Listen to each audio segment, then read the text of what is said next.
Currently, we're sitting at 116 apprentices. I'd like to be over 200 by this time next year. You understand that investing in workforce development isn't just good policy, it's smart investment in the future and of our state.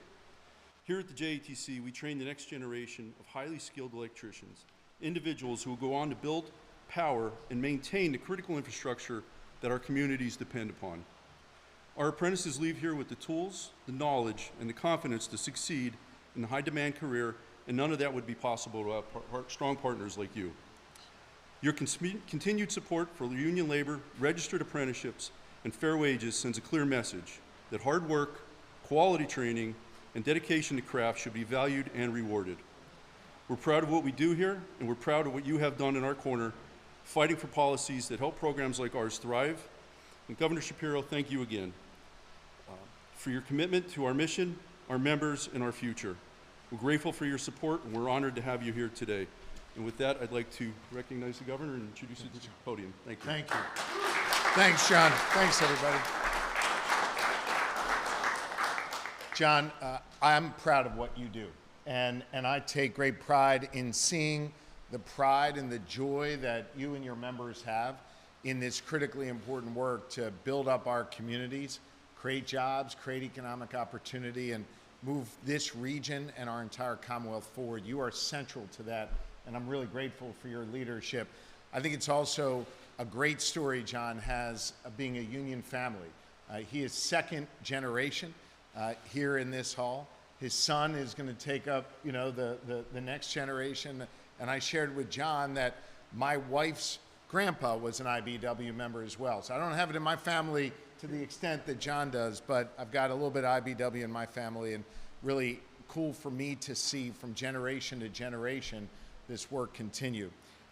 It is, I must say, good to be here today to share some really good news after being here last week as we were dealing with a real tragic moment in our community. And as you know, last Thursday, I believe it was, 2 state troopers and 1 EMS worker were shot in the line of duty protecting us. I spent time with their families and with them, and I want you to know that I'm happy to report that Troopers Jenkins and Parashinsky, together with Jay Larson, who was the EMT at the scene, they're all on the mend.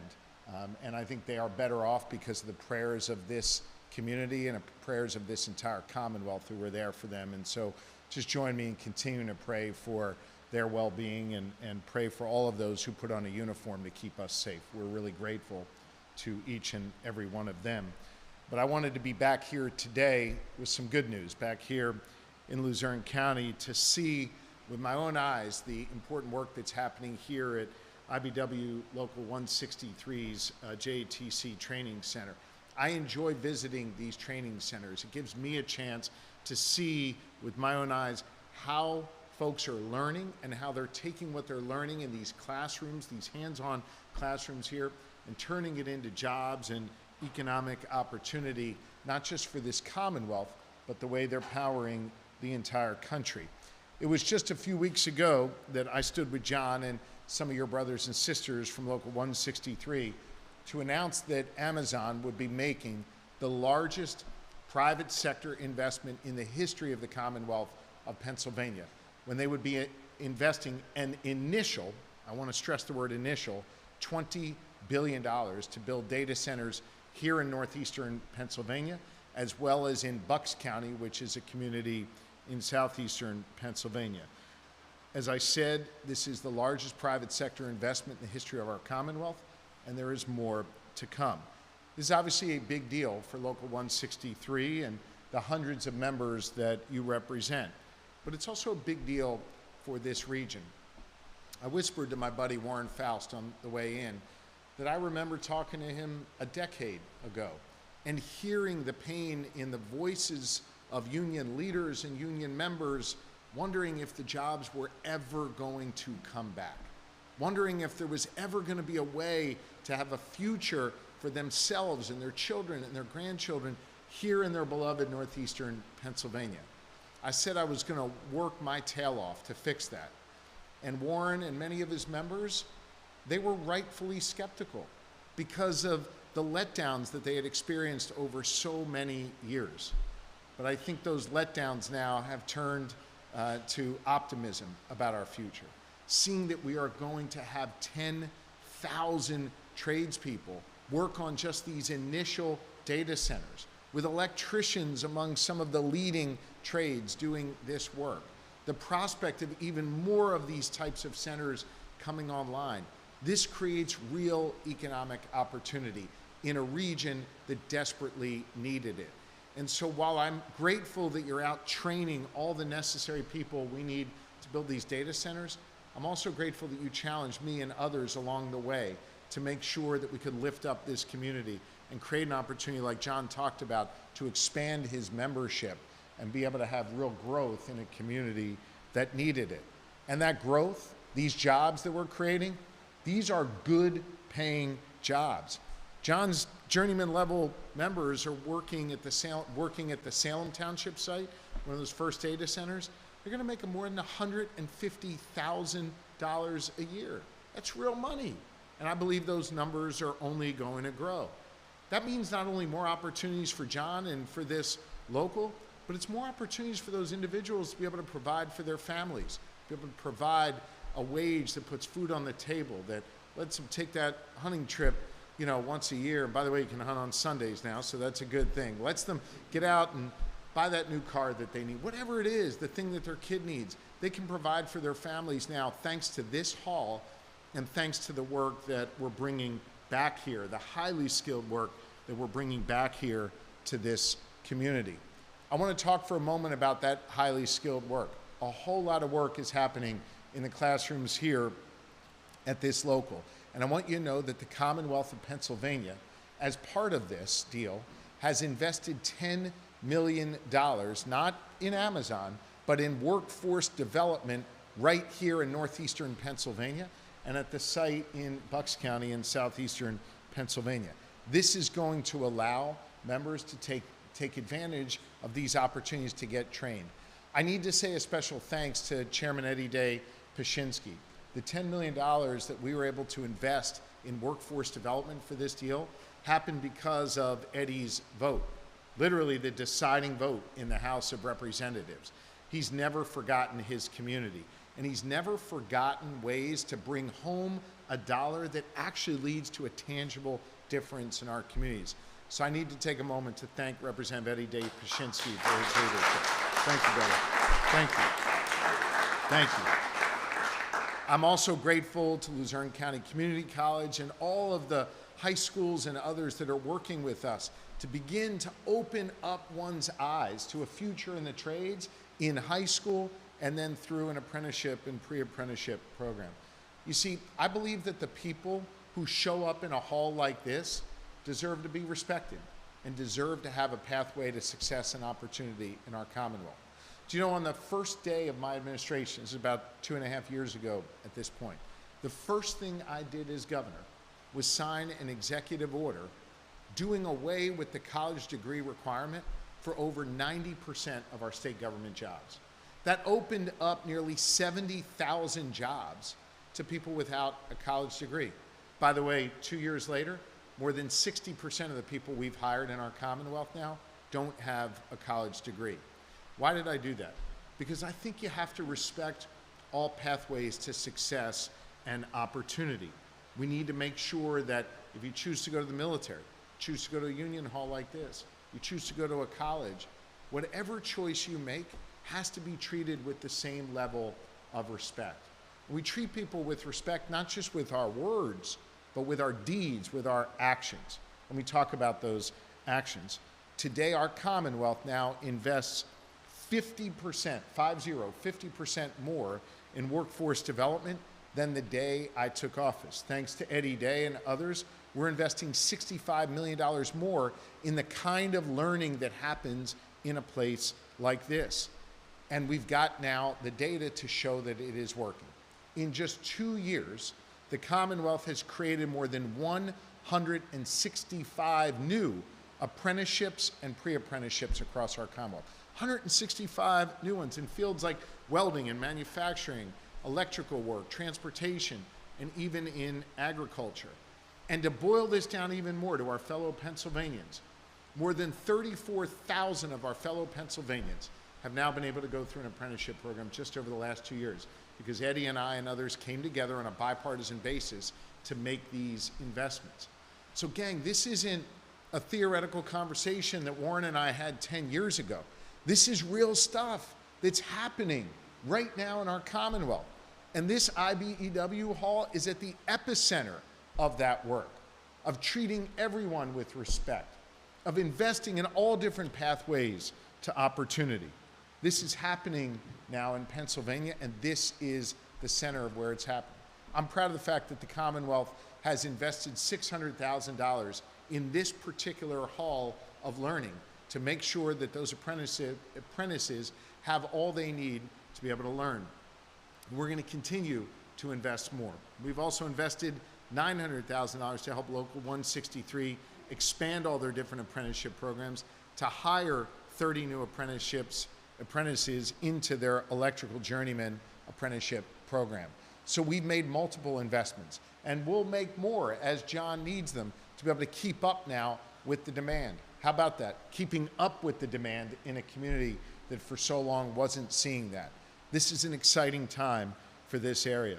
I also want to make mention, because we have a leader of Luzerne County Community College here, and I love to see that connection between our community college and our labor unions. We've also invested $1 million in Luzerne County Community College's efforts to expose high school students to a career in the trades.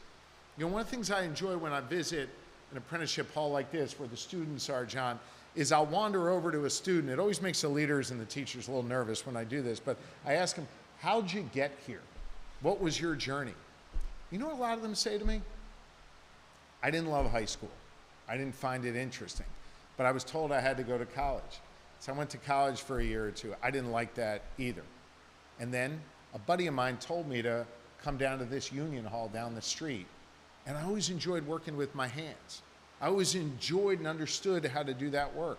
And I fell in love with what they were doing here, and I joined their apprenticeship program. Now that's great, and that's bad. It's great because that individual found their passion, they found their love, and they were able to do it. But why is it bad? We didn't grab that kid in the 10th grade and show him a pathway to success as an electrician. They incurred debt for a year or two where they didn't need to. You see, what we're able to do now, thanks to the partnership with the college, thanks to the work of the union leaders, is that kid in the 9th or 10th grade is now being exposed to all of this. They're seeing a pathway that runs right through a hall like this with an assist from the community college. They're not incurring extra debt that they don't need. And they're going through an apprenticeship program like this and coming out and making 6 figures. That's a win for everybody, for that individual, for our community college, for our union hall, and for the Commonwealth of Pennsylvania. And we are trying to treat every avenue to success with hope and with investment. I want you to know, as your governor, I'm going to do everything I can to continue to bring massive investments like what we just saw from Amazon a month or so ago.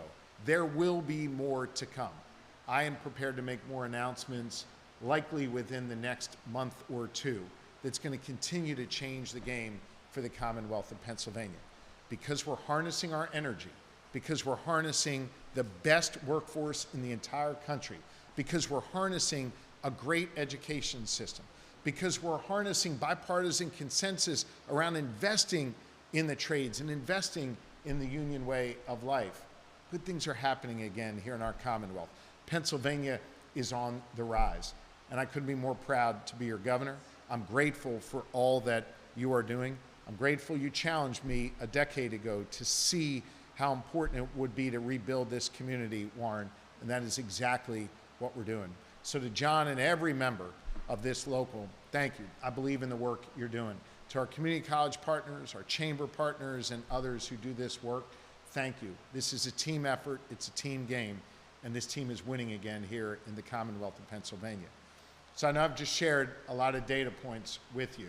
It's always helpful to see an individual in the Commonwealth that has benefited from all those investments, benefited from that data, benefited from the vote of Eddie Day Pashinsky and my signature on various budgets and laws.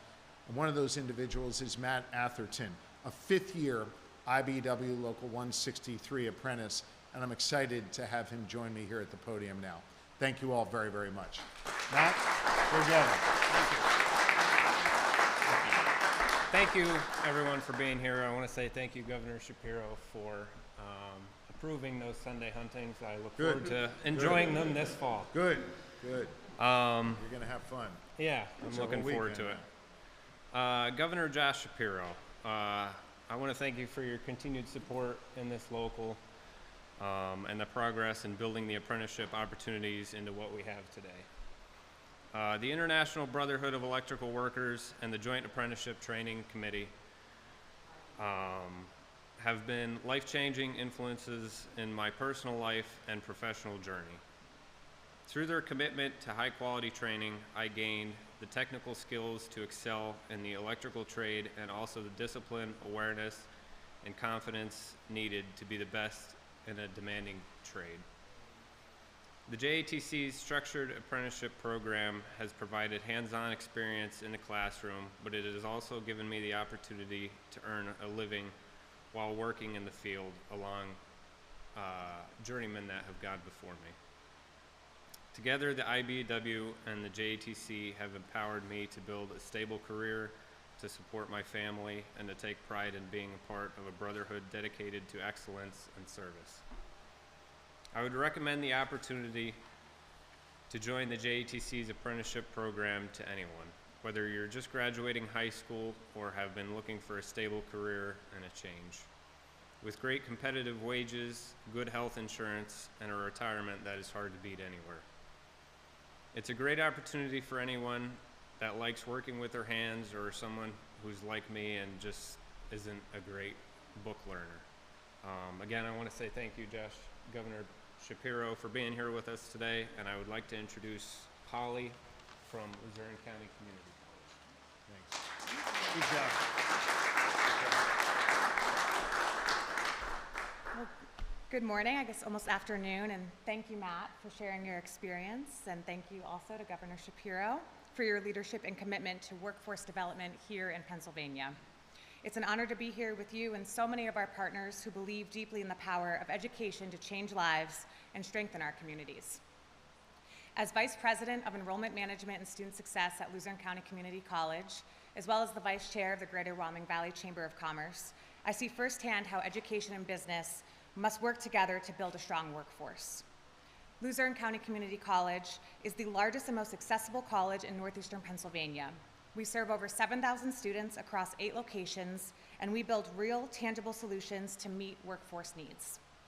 We are a leading partner of the Technology and Trades Workforce Consortium to advance workforce training for Pennsylvania's high-tech and construction industries. This ensures that as companies like Amazon expand in our region, students and workers are ready for high-paying, in-demand jobs. Today's conversation on apprenticeships and workforce development couldn't be more timely. The economic wins we've seen in our region are exciting, but they also come with a great responsibility to prepare a skilled workforce ready to step into these opportunities. The consortium focuses on these very things to make sure the workforce is prepared. Our Career and Technology Academy gives high school students from our career and technical centers the chance to earn college credits and industry-recognized skills before they even graduate.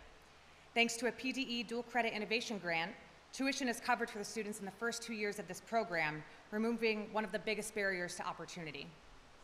Our Micro-Credential Academy develops targeted training in high-demand fields like AI in manufacturing, industrial maintenance, welding, and heavy equipment operation in direct partnership with local employers. And lastly, the Construction and Trade Pre-Apprenticeship Academy, in collaboration with the Pennsylvania Building and Construction Trades, creates a clear on-ramp with union apprenticeship programs and high-wage, high-demand careers. All of these initiatives are built with one goal in mind: preparing individuals to step confidently into the jobs driving our region's growth, from high-tech data centers to advanced manufacturing and to the skilled trades. Governor Shapiro, thank you again for being a champion of apprenticeships and partnerships that meet the moment. At Luzerne County Community College, we are proud to stand with you and ready to meet the workforce needs of today while building the talent pipeline for tomorrow.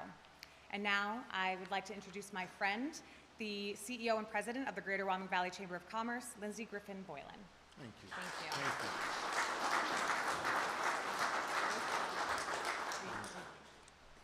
Thank you, Holly. She's also one of my bosses, as you heard. She's on my board, so I'm going to do my best today.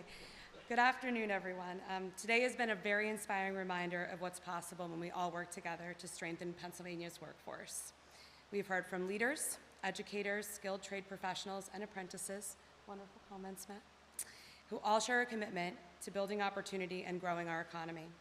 Almost 1 year ago, I was proud to stand alongside of Governor Shapiro and Duryea at Production Systems Automation. I think it was almost as hot, Governor, if you remember that, yeah? But to announce the administration's Pennsylvania Sites program, designed to create shovel-ready sites across our Commonwealth. This past May, it was announced that $4 million of those dollars from that program will be coming right here to Lower Luzerne County to our friends at Can Do for a major development project. These are the kinds of strategic investments that drive economic development and keep our state competitive and growing. But we all know that we can't talk about economic development without the critical component of workforce development. At the Greater Wyoming Valley Chamber of Commerce, workforce development and access to education are one of our top regional priorities. Along with our fellow chambers and economic development organizations in northeastern PA, we are committed to forging strong partnerships between businesses, workforce partners, and educational institutions, empowering students and workers with the knowledge, skills, and experiences necessary to fuel a robust regional talent pipeline. That's why we're proud of initiatives like our Luzerne Learns to Work program, which big partner with LCCC and all of our other partners here today, which connects our high school students with career pathways, workforce development tools, local industry pipelines, higher ed opportunities, and work-based learning experiences. We've seen tremendous investments, as we've talked about today, come into northeastern PA recently. Those investments can only be realized if we have the skilled workforce to meet those demands. And you've heard about the 50% increase in workforce development under the governor's leadership and how we must invest in all pathways to employment. Whether someone chooses a career in the trades, advances through an apprenticeship, or earns a degree, every journey matters, and every skill set value adds to our Commonwealth. And we aren't just here to share talking points or toss out buzzwords. These dollars and this training center and these apprentices matter, and will keep this region and our Commonwealth alive, thriving, and competitive for decades to come. Partnerships like the ones celebrated here today between government, education, labor, and business make that future possible. Together, we can ensure that Pennsylvania remains a place where companies want to invest, where workers can thrive, and our communities can prosper. So on behalf of our business community, thank you, Governor, for your leadership and commitment to ensuring Pennsylvania's workforce is prepared for the opportunities ahead, and for being such a champion on both economic development and workforce development. Thank you. And I'll now turn it back over to you. Thank you, Lindsay. Thank you. Sure, Bill will boil his questions. Yeah. So before Matt answers the questions from the media, I do just want to pick up on something. I hope nobody lost this. Lindsay talked about partnerships. It is not always the case in our divided politics today, where you have Democrats and Republicans actually working together to make these investments, as I'm leading the way on. To have a Chamber of Commerce president together with a union leader and a building trades leader, union leaders and business working together. That's a big deal.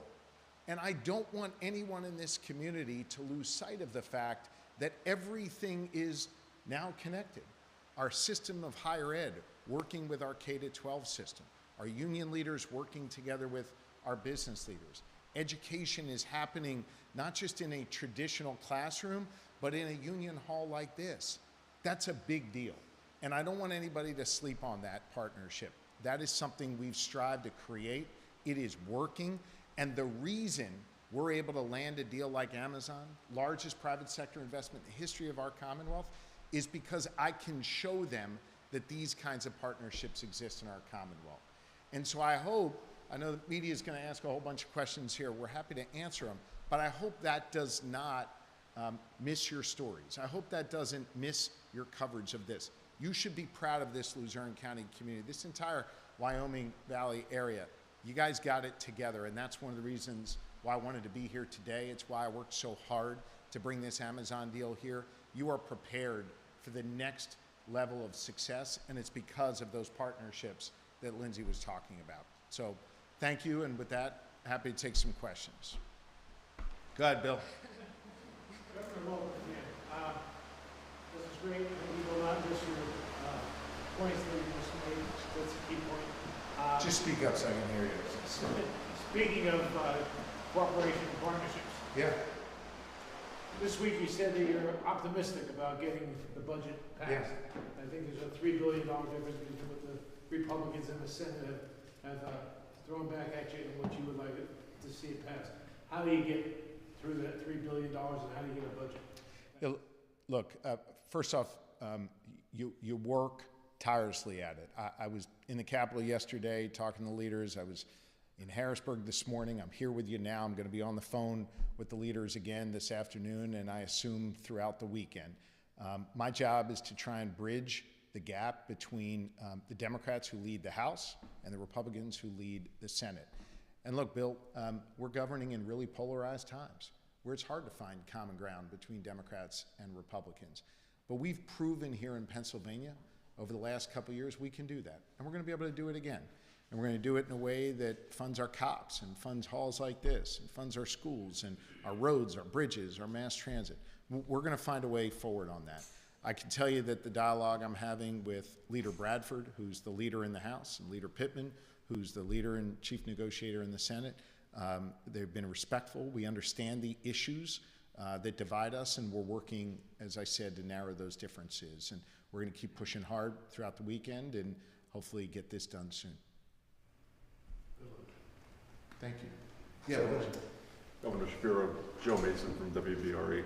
I want to continue to talk about the political divide you've been talking about. Ron Bresnahan and his wife are facing threats ahead of their wedding this weekend. What's your take on all of this, being somebody who's been subject to political violence in the past? Yeah, I have not seen the specific threats, but let me just say this. First of all, I wish Rob and his fiancée the very best this weekend. Second, there is absolutely no place in our politics for this type of threat of political violence or threats against someone, especially against their spouse or their family. That is not okay. Now, I've got differences from Rob, he's got differences from me. I'm telling you, there is no place for political violence. I don't care who it is directed at. And so whoever is threatening them, stand down. I wish them a life of happiness and a wonderful wedding this weekend. And the way we settle our differences in this society and our politics is through debate, is through speaking up in respectful ways, airing out our differences. There's nothing wrong with having a different view on a policy. I have different views on many policies from the congressman. I'm sure he does with me. But the reality is we debate those things in a respectful way. There should never, ever, ever be a lane open for people who are trying to bring political violence to bear.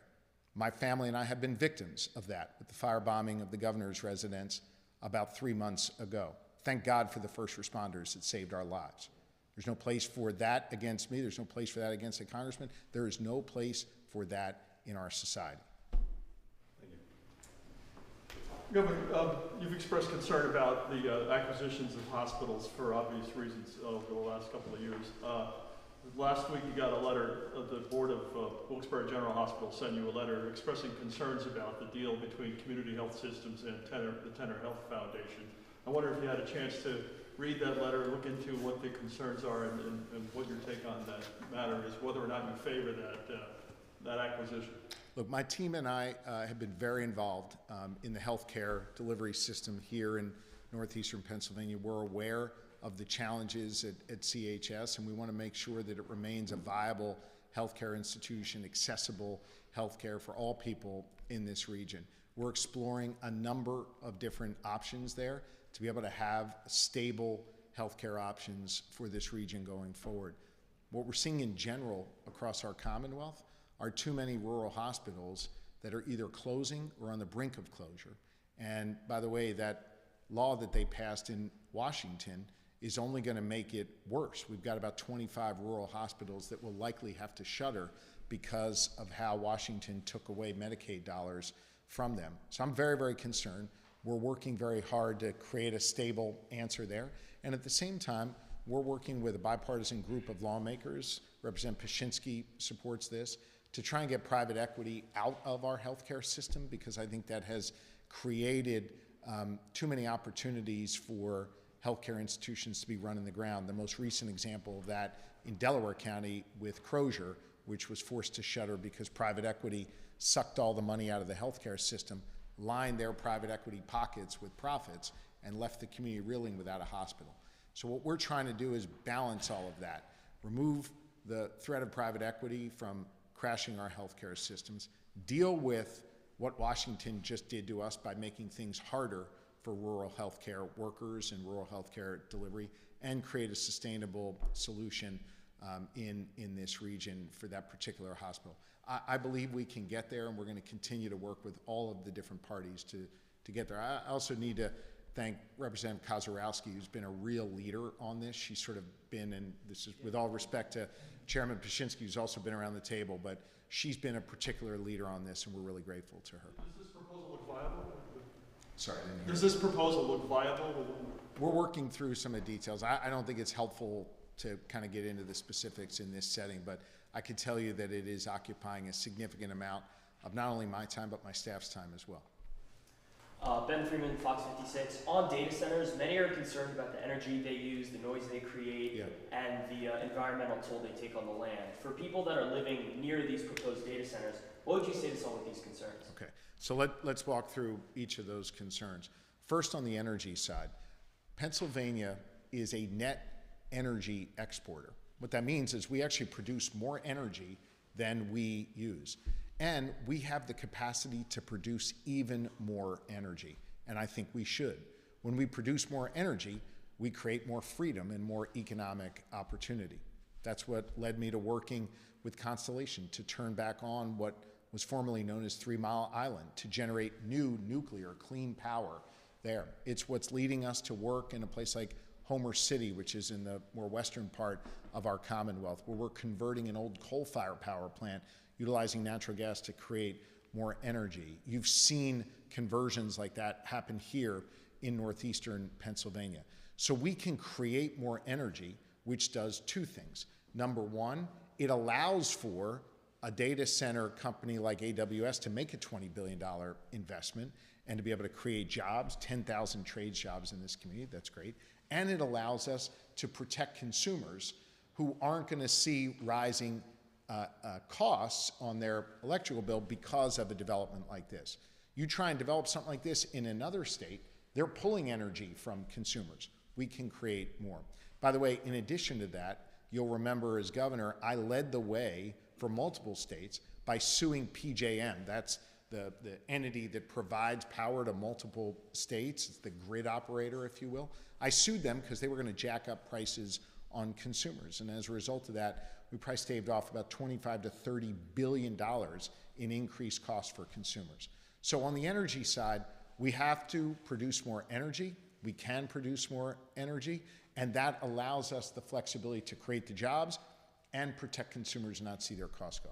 On the environmental side, I think it is important to note that while we have moved our permitting process along far more quickly than we ever have before, we went from probably being bottom of the pack in the nation on permit time to now being a leader. I actually chair a group of the National Government Association on permitting. We're now a national model on how to get permits done quickly, but we're doing that in a way that protects public health and public safety, doesn't compromise anything on environmental quality. And we're working with a company in Amazon here that also shares our commitment to protecting the air and the water and the public health of communities here.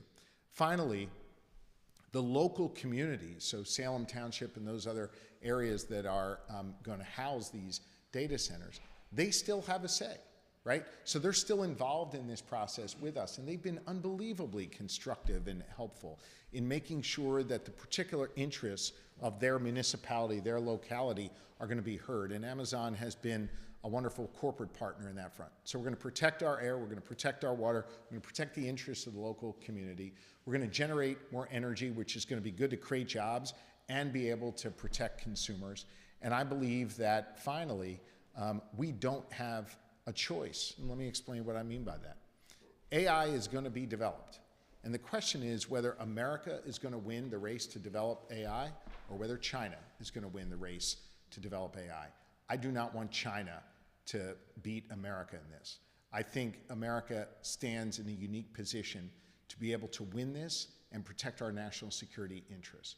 And there are just less than a handful of states in the entire country that are poised the way we are to be leaders on this data center development, leaders on AI development, leaders on winning this critically important national security issue, and I believe Pennsylvania is poised to do that.